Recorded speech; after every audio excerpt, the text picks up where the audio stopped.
News 24 తెలుగుకు స్వాగతం. నా పేరు శ్రీలత. వార్తలోని ముఖ్యాంశాలు ఇప్పుడు చూద్దాం.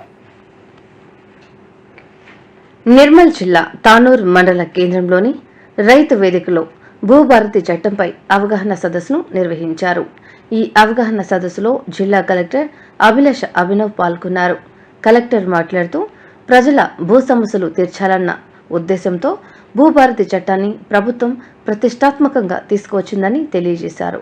ఎంతో మంది రెవెన్యూ ఉద్యోగులు, భూ చట్టాల నిపుణులు, రిటైర్డ్ ఉద్యోగులు, న్యాయ నిపుణులు ఎన్నోసార్లు సంప్రదించిన తర్వాత ఈ భూభారతి చట్టానికి సమగ్ర రూపాన్ని తీసుకువచ్చారన్నారు. ఈ చట్టం ద్వారా గ్రామ స్థాయిలో రెవెన్యూ అధికారులను నియమించబోతున్నట్లు తెలియజేశారు.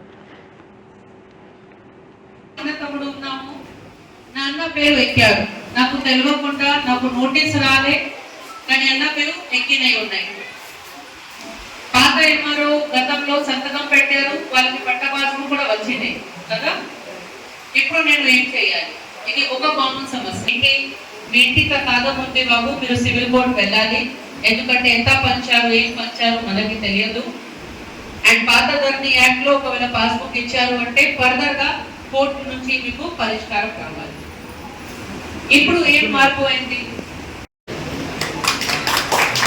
నాకు తెలియదు. ఇక్కడ ఎవరికి ఇది సమస్య ఉన్నాయి, కానీ ఇది జనరల్ ఒక మార్పు వచ్చింది. రెండు ఎట్లా అయింది?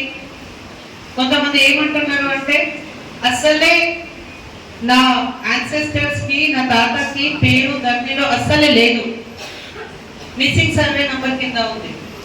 మిస్సింగ్ సర్వే నంబర్ అన్నమాట. మన రెవెన్యూలో ఆ వర్డ్ యూజ్ చేస్తున్నాము. మరి మనం ఏం చేయాలి? అలాంటికి మీరు పరిష్కారం ఇప్పుడు ఈ భూభారతి యాక్ట్ లో తీసుకోవచ్చు. థర్డ్ సమస్య కొంతమంది చెప్పారు, ల్యాండ్ అక్విజిషన్ లో కొంతమందికి భూమి పోయింది. మీకు పోయినాయి 20 గుంటలు, కానీ ఏదైనా కారణంతో పెండింగ్ పడింది. ఆ పెండింగ్ పడిన తర్వాత ఏమైంది? మీ అందరూ కూడా చెప్తున్నారు, మీ అందరికీ కూడా ఐడియా ఉంటుంది. ఆ పెండింగ్ పడిన తర్వాత ఏమైంది అంటే ఆ రైతు పేపర్ తీసుకొని రెవెన్యూ దగ్గర చుట్టూ తిరగడం, పరిష్కారం కాలే అంటే సునువై కాలే అంటే సివిల్ కోర్టు దగ్గర పోయి అక్కడ తిరగడం, ఇది జరిగింది. అవన్నీ లోపు మనం తీయాలి, రైతుకి ఏదైనా సమాధానం ఇవ్వాలి.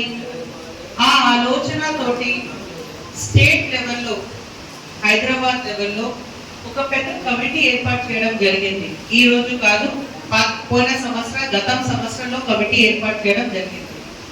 ఆ కమిటీలో రెవెన్యూ ఆఫీసర్స్, రైతు గ్రూప్స్, అసోసియేషన్, లాయర్ చాలా మంది ఆ కమిటీలో వచ్చి పాత ధరణి యాక్ట్ లో ఏమున్నాయి, మన రాష్ట్రంలో ఎలాంటి సమస్య ఉన్నాయి రైతుకి, అవన్నీ సమస్య రాసి ఇది ఎట్లా పరిష్కారం ఇవ్వాలి,